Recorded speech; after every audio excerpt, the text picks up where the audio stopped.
अयोध्या का राम मंदिर करोड़ों लोगों की आस्था का केंद्र है। हर दिन हजारों श्रद्धालु यहाँ दर्शन करने आते हैं और अपनी श्रद्धा के अनुसार दान और चढ़ावा अर्पित करते हैं।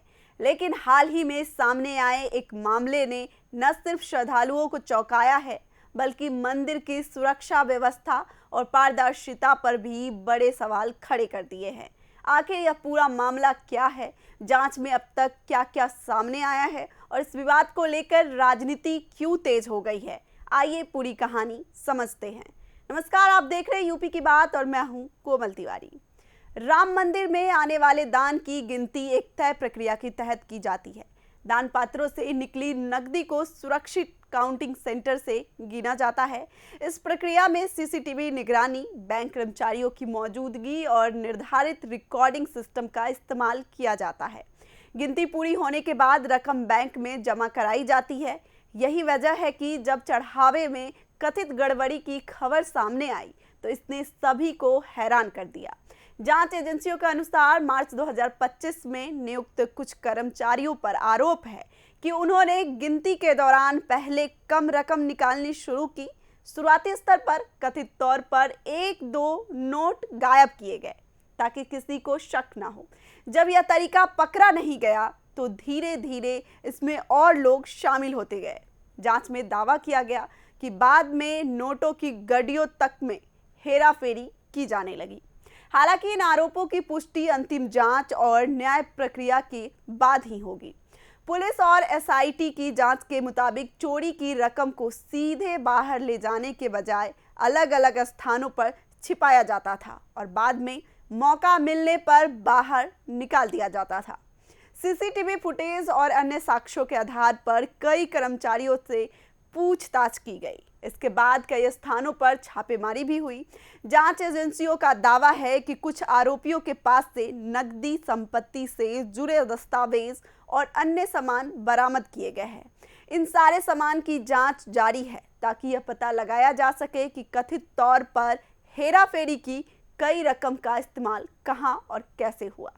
इस मामले में एक और बड़ा सवाल राम मंदिर ट्रस्ट की कार्यप्रणाली को लेकर उठ रहा है। तो सुप्रीम कोर्ट के फैसले के बाद 2020 में श्री राम जन्मभूमि तीर्थ क्षेत्र ट्रस्ट का गठन किया गया था। यह एक स्वतः ट्रस्ट है जो मंदिर के निर्माण और प्रबंधन की जिम्मेदारी संभालता है। इसी कारण इसकी प्रशासनिक व्यवस्था और वित्तीय पारदर्शिता को लेकर समय समय पर चर्चा होती रहती है। कि ट्रस्ट का कहना है कि जैसे ही गड़बड़ी की जानकारी मिली, उसने खुद पुलिस और जांच एजेंसियों को शिकायत दी और जांच में पूरा सहयोग किया।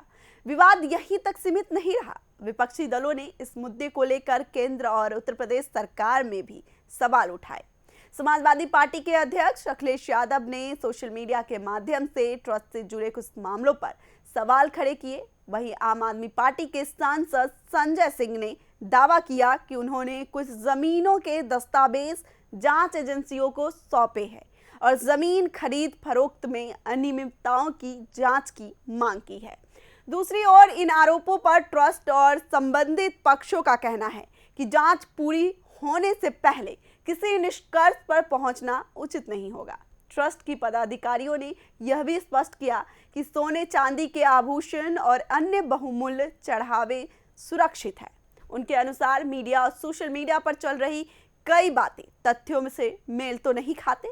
ट्रस्ट का कहना है कि वह जांच एजेंसियों के साथ पूरा सहयोग कर रहे हैं और दोषी पाए जाने वाले किसी भी व्यक्ति के खिलाफ सख्त कार्रवाई का समर्थन करता है। इस पूरे मामले ने एक महत्वपूर्ण सवाल भी खड़ा किया है कि देश के बड़े धार्मिक संस्थान में पारदर्शिता और जवाबदेही को और मजबूत कैसे बनाया जाए। विशेषज्ञों का मानना है कि आधुनिक तकनीक, नियमित स्वतंत्र ऑडिट, मजबूत निगरानी और व्यवस्था और जवाबदेही की स्पष्ट प्रणाली से ऐसी घटनाओं की संभावना को काफी हद तक कम किया जा सकता है। इससे श्रद्धालुओं का विश्वास भी मजबूत होगा और दान की पूरी प्रक्रिया अधिक पारदर्शी बन सकेगी। फिलहाल इस मामले की जांच जारी है। एसआईटी, पुलिस और अन्य एजेंसियां सभी पहलुओं पर जांच कर रही है। अंतिम रिपोर्ट और अदालत की प्रक्रिया पूरी होने के बाद यह स्पष्ट होगा कि आरोप कितने सही हैं, कौन जिम्मेदार है और आगे क्या कार्यवाही होगी। तब तक इस मामले से जुड़े सभी दावों आरोपों के जांच के लिए दायरे में ही देखा जा सकता है। लेकिन इतना ही तय है कि करोड़ों लोगों की आस्था से जुड़े इस मामले ने पूरे देश का ध्यान अपनी ओर खींच लिया और सभी की नजरें जांच के अंतिम निष्कर्ष पर टिकी हुई है। इस खबर में फिलहाल इतना ही। देखते रहिए यूपी की बात।